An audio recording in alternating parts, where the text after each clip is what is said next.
চলে এসেছি ঠাকুরনগরে আমার ছদ্দির বাড়িতে।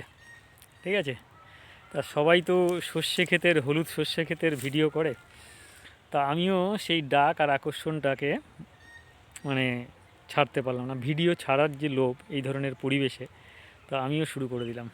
তো বন্ধুরা একটু দেখতে থাকুন গ্রাম্য পরিবেশ, কেমন লাগবে একটু বলবেন। খুব সুন্দর জায়গা, খুব সুন্দর পরিবেশ,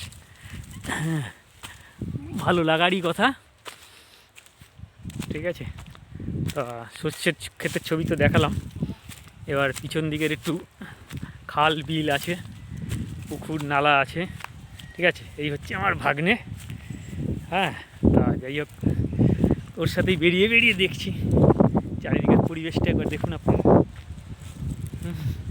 এটা হচ্ছে ঠাকুরনগর। ঠিক আছে, হ্যাঁ, গাইঘাটা যাকে বলে, গাইঘাটা হিসেবে সবাই চেনেন, ঠাকুরনগরে তো চিনবেন সবাই। তা কেমন লাগলো একটু বলবেন, একটু দেখতে থাকুন। টাটা বন্ধুরা, এখনের মতো রাখলাম, আবার পরের ভিডিও নিয়ে আসছি।